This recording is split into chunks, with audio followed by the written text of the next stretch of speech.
All right, who likes buying cheap books? I guess there's a bit of a trick in that question. You've got to be careful when you buy cheap books, but here's a cheap book. I've found one for you. 88 Reasons Why the Rapture is in 1988. In fact, I think some people are even giving them away for free nowadays. Can't imagine why. But yes, the issue of date setting is something that's always been a problem for those who love Jesus. And in one sense, it's understandable because you're passionate about Jesus coming back, and you want to see him so badly that you might just bend the facts a little bit to say you have the hope of seeing him sooner, well, in your own mind anyway. But the problem is so many have done it and have failed that they give Christians a bad name, don't they? And I could show you the big list of, and there's longer more than that, to a big list of people who have predicted dates from the last few hundred years, and the thing they all have in common is that they're wrong. But it doesn't stop people. In fact, I saw a comment on this book. I saw that book on like Amazon or something, and someone put a comment. It was only a few days ago. And I said, yeah, but if you add 33 years that Jesus was alive on earth, you come to 2021. So maybe it's this year. So some people just won't quit, and they don't learn the lessons. So why would you add 33 years? What's it got to do with anything? They just pick a number out of the air and, Anyway, but hey, maybe it is this year. Jesus can come at any moment. That's what imminent means, as Evan mentioned, imminence. So I'll bring that up. It's the doctrine of imminence. It's important that he could come at any moment. But if he does come this year, it won't be anything to do with that calculation about adding 33 years or whatever. The only calculation we're told that matters is God's counting of the fullness of the Gentiles. That once the church is complete, Jesus is sent to get us. That's the one that matters, but we don't know. We aren't privy to that number. But the Bible is very clear that trying to figure out exactly when the Lord will return is it's not part of our job description. Okay? Not in our garden. I think it's Evan's favourite phrase at the moment. Not part of our portfolio. Now Luke 21 and Hebrews 10 tell us that we are to be alert and watching for the signs of his coming, but we're not to speculate beyond that. And so as we head into our passage today, that's clearly part of what's on Paul's mind. Because to follow up on his teaching about the what, the why, the how, and the so what of the rapture that we saw last week from chapter 4, Paul is now going to address the related issue of the day of the Lord, specifically the when, so verses 1 to 3, and then the who. It makes you think of a band, but that's nothing to do with it, but the who, verses 4 and 7, and then a bit more of the so what in verses 8 to 11. So particularly what that day means for the saved and the unsaved. So he gets very us and them today. So what happens to them and what happens to us is very different. And so we can see that these things are important to talk about. Because there are many churches that refuse to deal with these kinds of topics, and like the rapture and the day of the Lord and stuff like that. They say it's too controversial, or they're not confident with the material. That's a common one. Or it's divisive, or it scares people. But to that we should simply reply that that's not what the Bible says. Firstly, Paul wrote this down for people to know. So it's in the New Testament, it's there. In fact, it seems Paul had only been in Thessalonica for a few weeks, and clearly from these letters we read today, he spent a fair bit of time talking about these topics, because that's what a lot of these letters are about. So he had to deal with that, and they had a bit of confusion, so he had to deal with the confusion about it. So that's what we see in these letters. So the point being, end time stuff isn't something you might maybe touch on down the track in your Christian walk if you get around to it. As we saw last week, it's a key part of our Christian hope. Hope is really important, and that Jesus is coming and we will be with him forever. Does that not sound kind of important to know? Yes? So on top of all that, Paul doesn't say, sorry. Yeah, so I'll tell you this, but just keep it under your hats and use it for personal motivation. He doesn't, does he? No, he says this, and this is what we saw last week. 4 verse 18, therefore encourage one another with these words. That's in the context of the rapture that he was talking about. And as we just had read at the end of this section about the day of the Lord and all that, he says, therefore encourage one another and build each other up. So doesn't it sound like these topics are meant to be something we look at frequently? Yes, of course. But the issue is, Satan hates us talking about these things because they highlight both his past defeat on the cross and his looming final defeat. And far too often, we as the worldwide church succumb to this spiritual bullying and we keep quiet because we hear that voice in our head and we fear, right? But no, not in this church, not as long as I'm here anyway, which is defined now, isn't it? Anyway. But it's in the text, so we're going to talk about it. So, yes, as I was saying, the effects of this coming period of time, which is the coming period of time, is the revelation of Jesus Christ as Lord and King. Notice it's the revelation that he is Lord and King. It's not making him Lord and King, because he already is. It's just the revelation of that.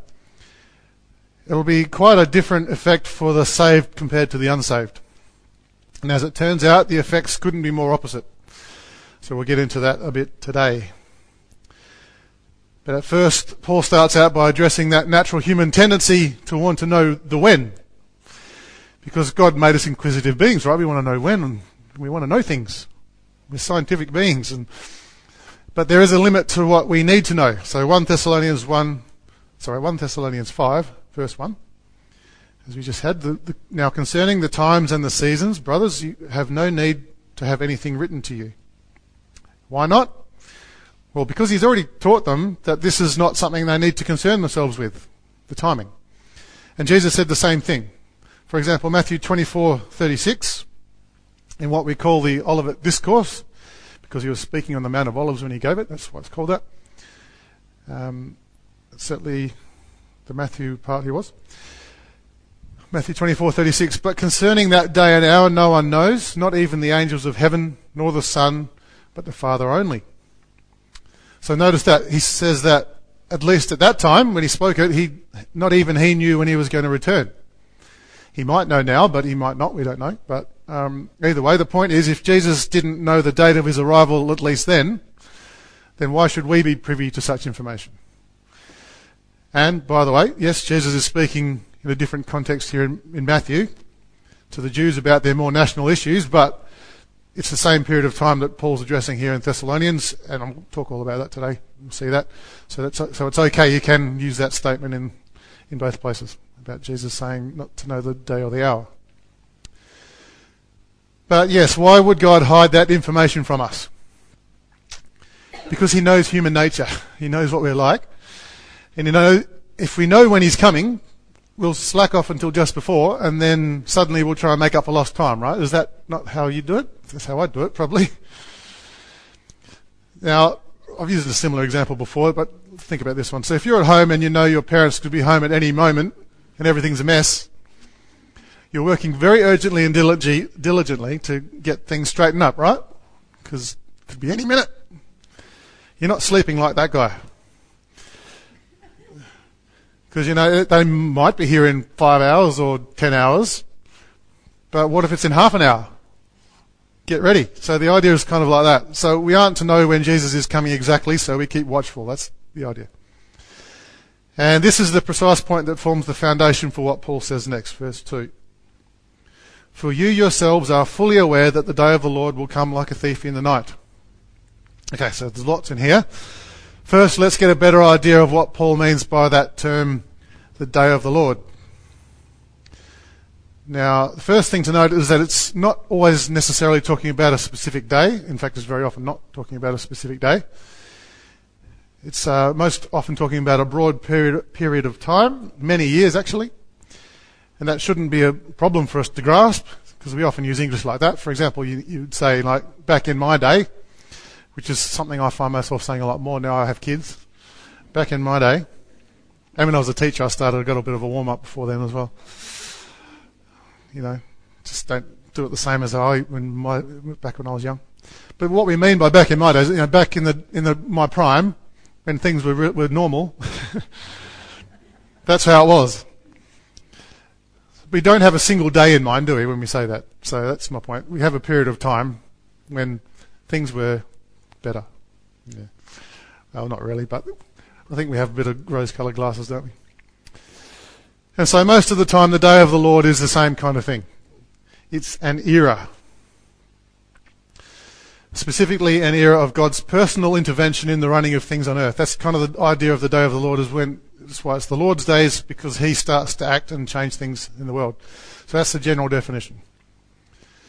So generally, but there are some other times called the day of the Lord in the Bible that aren't necessarily speaking about that future time. There might have been a near fulfillment in some of those things, especially in Joel. It's one of those ones, I think. And they're always times of judgment. But in the context of the book of Thessalonians, this one is the most notable of all of God's direct interventions in history. So this is the big day of the Lord. So that time, still future even now, obviously, is when he acts to establish his kingdom on earth. And leading up to that a little as well. So for the few times that the day of the Lord refers to a single day, it's the day when Jesus returns in person. So the second coming as a specific day.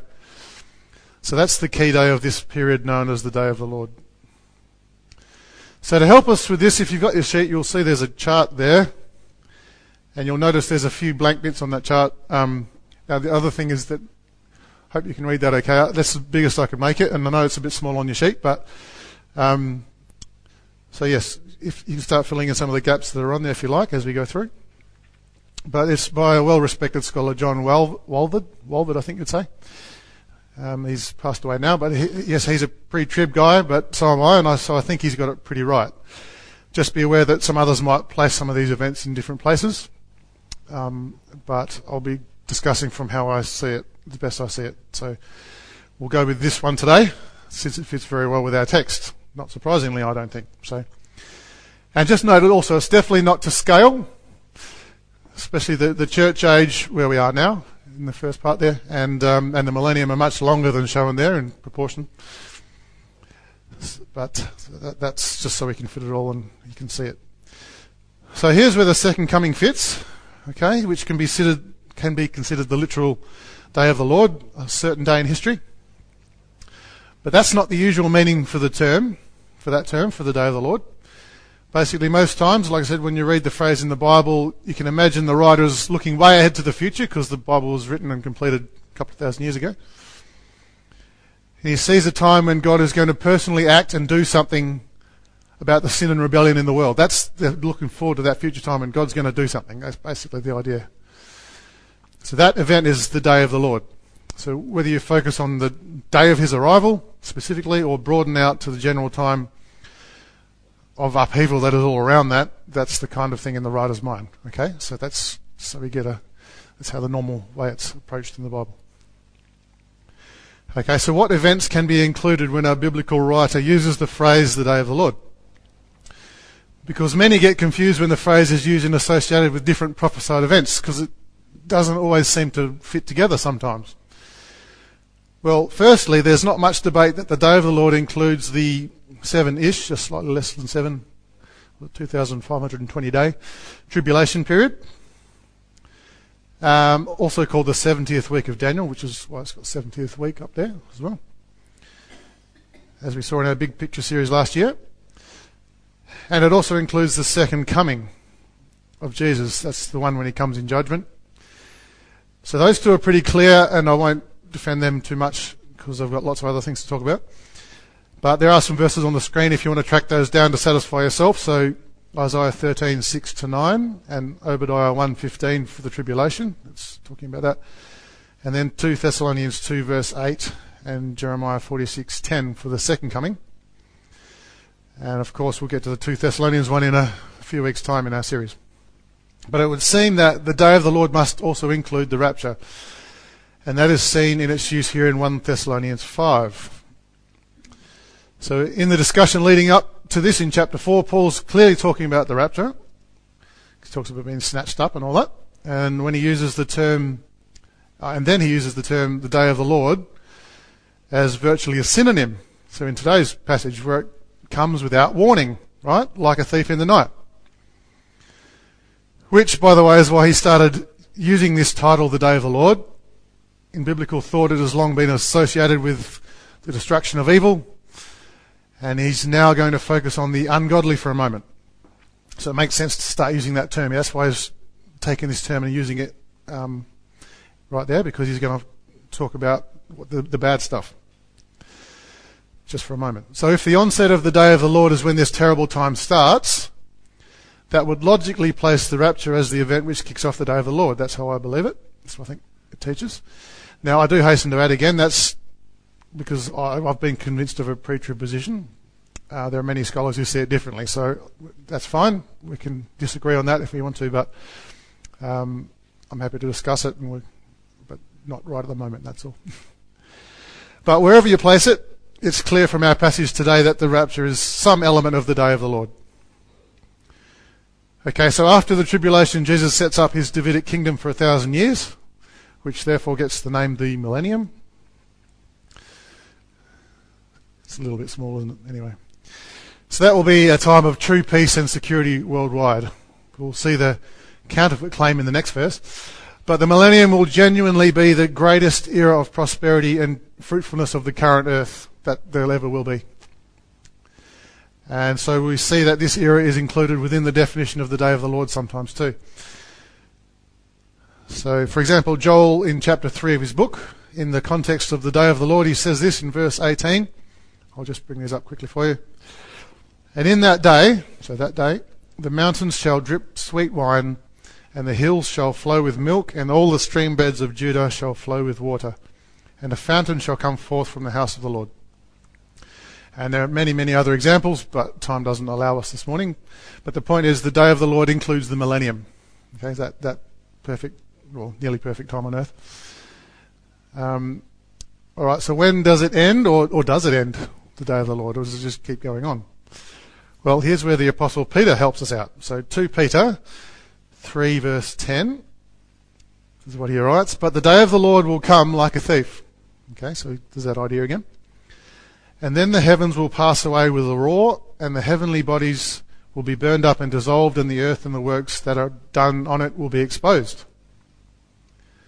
So that's the ESV. Notice the way it's written there is like, day of the Lord, and then all these other things happen, which can sort of misdirect us. So I want to actually show you what the Greek actually says here, just in that little transition between the two. It actually says, "The day of the Lord will come like a thief, in which the heavens will pass away." So literally in Greek says, "in which."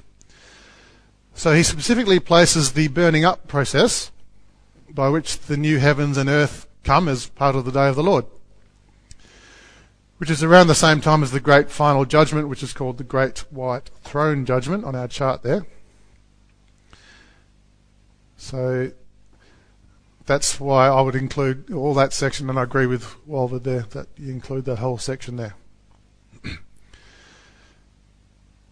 But as Walford says there too, Peter does go on to talk about the day of God as that last bit. He's got the day of God there afterwards, which often we call the eternal state, as a separate thing. But if you take it to be synonymous with the day of the Lord, which as far as I can tell it could be, then the day of the Lord does go all the way through. But that's for discussion another time, but really that's beyond our concern for today anyway. Today I just want to clarify as much as possible what the day of the Lord is, definitely, and that it would seem the rapture is a starting point. Okay, that's what we're going to, it fits very well here back with Thessalonians, 1 Thessalonians.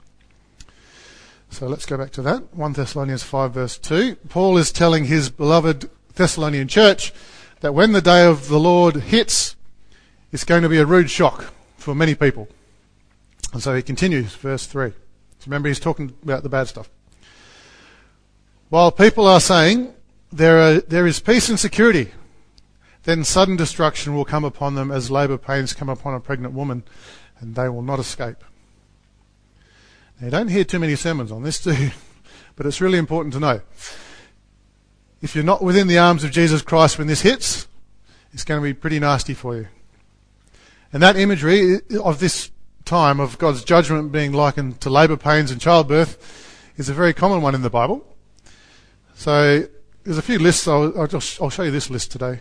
This is one I made. It's not exhaustive, but there's still 21 there, listing childbirth imagery as it relates to the to judgment and that. And there's lots in Isaiah and Jeremiah, which is not surprising. And this imagery is used a lot for good reason, because the revelation of Jesus has much in common with childbirth, in that as it gets closer, the pains get more frequent and more intense until the moment the birth occurs. Okay, so that's kind of the imagery that the Bible often uses. So that's what we can expect to see in the world as the day approaches. More frequent and more intense difficulties, peaking during the time of the tribulation, until Christ is physically revealed at the second coming. So that's the pattern when we looked at Luke 21 last year, and it's the pattern all through the Bible. But the problem is, the world is blind to this truth. They're in denial, thinking everything's fine. You look around you, things aren't fine, but they think they've got it, so we'll unite, they say. We don't need God to get world peace. We can be secure with science and technology. All right, we've got vaccines, we've got such and such, all these things. We've got it, we'll take care of it. And so, exactly as Paul prophesies here, the buzzwords today are peace and security. In fact, I just did this the other day to check that it's still the case, and it is. If you get onto Google, in fact, if you're like my sister-in-law's gran, she calls it the Dougal machine. I think that's hilarious. But anyway, so you get on the Dougal, and if you go search for peace and security, what's the first thing that comes up on your search list? Has anyone done this? No? United Nations. So do you think Paul would be surprised at all? No. He knew global government is coming, and so in 2 Thessalonians chapter 2 we will see more of that. But this is basically what he's saying here too.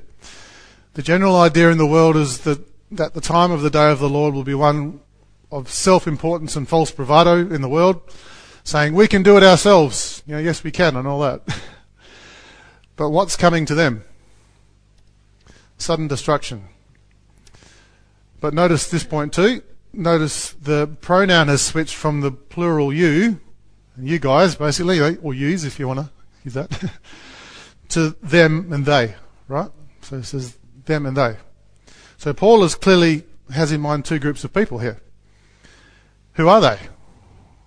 Well, it's us and them. So it's believers and unbelievers. Not that we treat them as we don't reject unbelievers, but he's just got to describe what happens to the two groups. So the other two groups he's writing to believers about both unbelievers and believers. So he's referring to them, the unbelievers here. So this time of judgment and destruction is coming regardless, and them, will not escape. But we aren't they. So what does that imply about us? We will escape? Well, that's his point in verse 4. And we'll move on to the section we'll call the who, because he's contrasting the futures for the two groups he's identifying. So this is defining between the two groups here. Verse 4, but you are not in darkness, brothers, for that day to surprise you like a thief. He should put a little emphasis on you there. Shouldn't surprise you. And notice he's taking the point of view of the people in the world, that this is their house. That the world is their house. In fact, as Jesus said, it's actually Satan's house. He's called the God of this world, temporarily, I must add, because that's the whole point. But this, at the moment, is Satan has his charge over this, and Jesus draws on a similar invasion imagery if we think about Matthew 12:29. He says, or how can someone enter a strong man's house and plunder his goods, unless he first binds the strong man? Then indeed he may plunder his house. So the metaphor is the same in both Paul's words and Jesus' words here. I hope you can see that. In that the house is the world. Satan is the strong man in charge of the house. Yes, it's actually God's house, but Satan has usurped control of it. But Jesus, God in flesh, is coming to take it all back. Beginning with the most important thing, his people, the church. So in that picture, Jesus is the thief. And though it's really his anyway, but he's represented in a negative way since Paul is temporarily taking the view of the world, right? So he's looking backwards a bit. So I hope that doesn't bother you too much that Jesus is represented as a thief, but that's just the idea to have the reverse view. So anyway, the point of what Paul is teaching here then is, while the day of the Lord might come as a surprise to those in the world, you, that's all believers at all times, are not in the dark. That's you and I as well, isn't it, right? We shouldn't be in the dark. You have the words of God and in you and among you, so you'll be ready for that day when Jesus comes to collect his people. So he continues, verse 5. For you are all children of light, children of the day. And then he includes himself in again.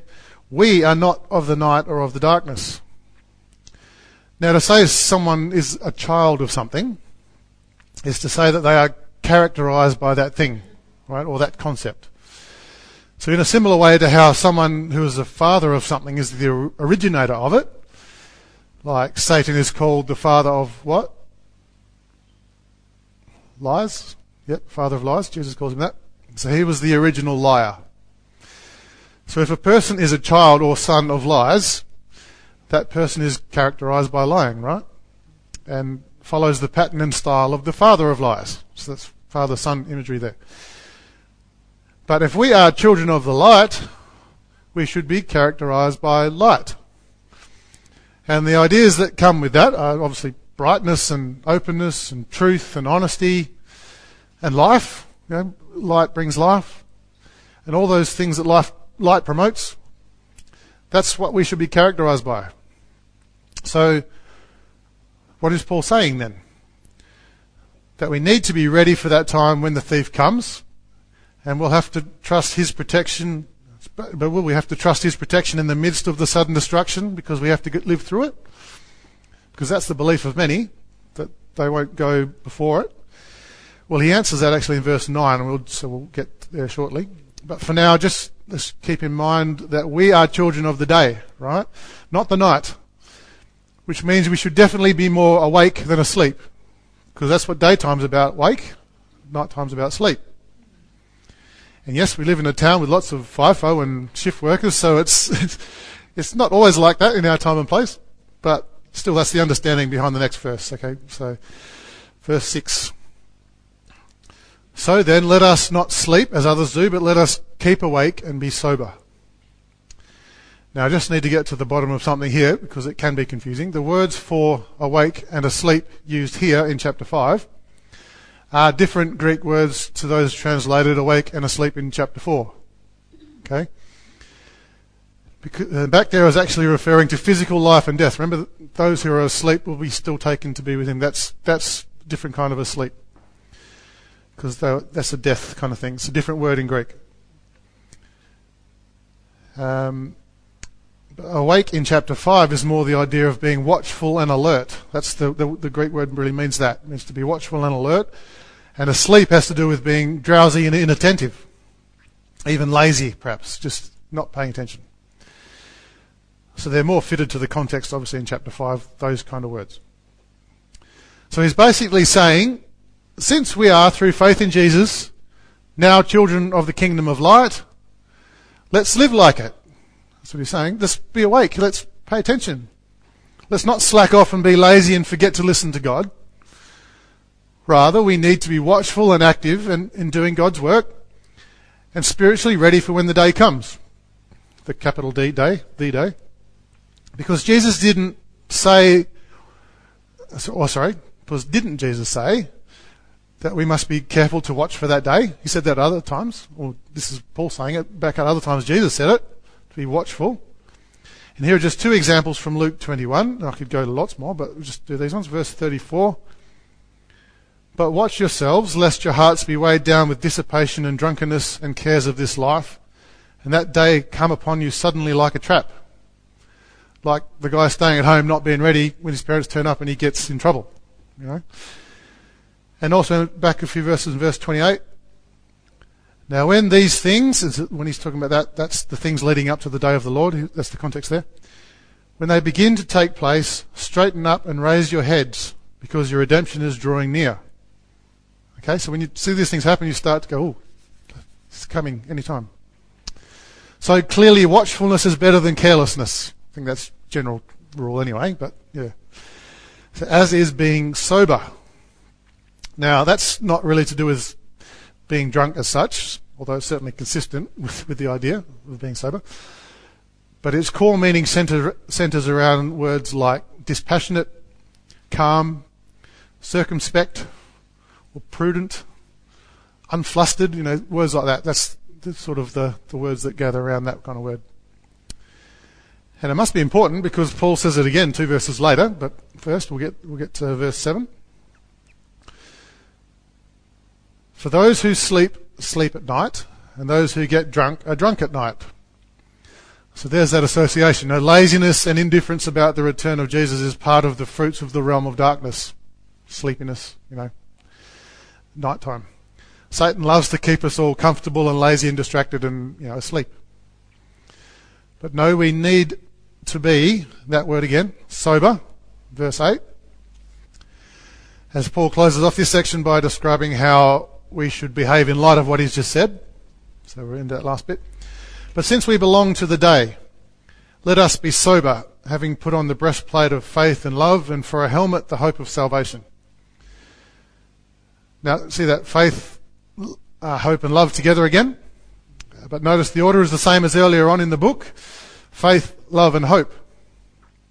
And it's in the order of the 3 phases of salvation, and you can go back to Sermon 1 in this series if you want to refresh on that, why they're in that order. So that's one thing. But notice also that this is reminiscent of something else. Doesn't it sound a little bit like Ephesians 6? The whole armour of God thing? Yeah. And of the 2 elements mentioned, it's armour of God light here. But of the 2 elements mentioned there, the helmet of salvation is the same. But here the breastplate is about faith and love, not righteousness, where it is back there. But that's no big deal. The point is that we need to be watchful and alert, just like a soldier is when he's on duty, right? So don't leave any armour off, or you will be vulnerable to attack, or like I said before, distraction, which is just a subtle form of the same thing. It's a subtle form of attack, distraction, isn't it? You might, because you get away with a lot more if you just distract. And why should we do this? Well, it's to do with our destiny, and it's a destiny that is fixed by our identity. We are God's children. We're children of light, right? That's what he's just been saying. So we belong to the light, or belong in the light, not in the darkness of judgment, not under the wrath of God, because Jesus took that on himself. And as always in the Thessalonian letters, the wrath in view is the first part of the day of the Lord, the tribulation period, as the context has been showing us. So that's why we read in verse 9, for God has not destined us for wrath, but to obtain salvation through our Lord Jesus Christ. So from this verse, as well as what we've been reading in this passage, do you think God is going to send us through destruction and through darkness and through his wrath? No way. In fact, the Greek word translated obtained there actually carries with it the idea of being set aside, preserved for a special purpose. We're not in line for God's anger. We're set aside and preserved for fellowship with God. Because Jesus took the wrath on himself, didn't he? And what an incredible blessing that is, especially when we don't deserve it. But it's available to us, and it's available to every single person because of that one thing, because of Jesus. And it's interesting that in the second verse of this whole section, focusing on the coming of Jesus, which started in 4 verse 13, Paul set the foundation for all of this as being the death and resurrection of Jesus, remember? He set that at the beginning of this section. And now we get to the second last verse, 5 verse 10, he does it again, virtually reiterating that Jesus Christ is the key right through, okay? He says, he who died for us so that whether we are awake or asleep, we might live with him. So you see both the death there, he died, and the resurrection, live with him because he's alive. So he's got those 2 bookends of Jesus' death and resurrection there at the start and at the finish of this section over these last 2 weeks we've been looking at.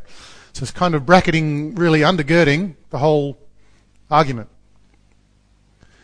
And yes, awake and asleep, there again with the same terms as before.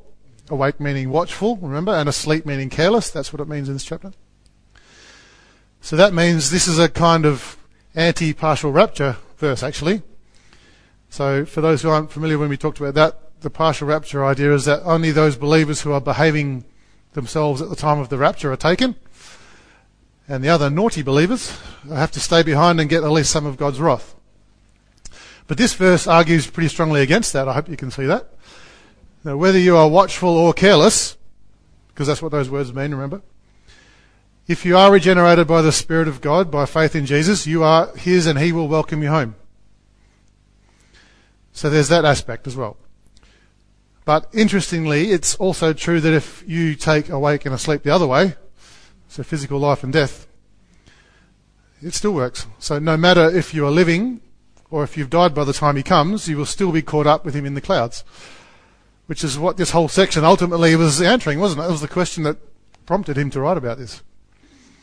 So some people might find that in there too, so that it does kind of fit pretty well, even though, like I said, these words are different words, but the theme is kind of there. Okay, so the final so what of all this then.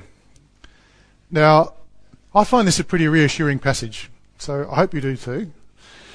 And that's exactly how Paul tells the Thessalonians to use it, verse 11. Therefore, which means, obviously, in light of everything that he's just said, here's the action that should logically follow. Therefore, encourage one another and build one another up, just as you are doing. So, obviously, they were doing it already, but he wanted them to keep doing it even more. And, hey, didn't they need encouragement? Because if you've been through this series with us so far, you can see they were suffering a lot of persecution and had various challenges coming against them. Sure, not one of them will actually live to see the rapture alive, but does that make Paul's words any less true? No, because they will participate in it. They will all go up, not just with us, but before us, actually, he said, as he said in the previous chapter. So they were encouraged to hang in there, even if they died for their faith, because Jesus' rescue is coming. And so it's the same thing for us, isn't it? So we should be encouraging each other with these truths as well. In fact, to quote Hebrews 10:25 yet again, but to tweak its application just a touch, we should do it even more as we see the day approaching. We should be encouraging one another about that as we see the day approaching. So that day, it's obviously a big deal in God's calendar because he talks about it a lot, and it's scary for those who don't believe. But for us who do, it's something to look forward to because its ultimate purpose is to bring the righteousness and love of Jesus and his kingdom into full reality in both heaven and earth. And that's definitely something to long for and put our hope in, right? So yes, encouragement is the order of the day, and I hope this has done that for you. But I do also realise it may have brought some questions up. So please do come and see me afterwards if you have anything you want me to discuss, have a chat with you about it. So, but yes, hope it's mostly encouragement. So let's pray. Lord, we thank you that we can trust your prophecies in the Bible 100%.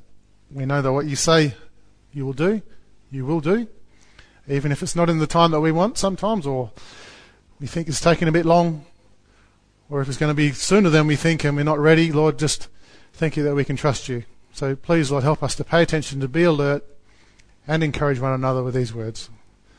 So thank you for these words. In Jesus' name we pray, amen.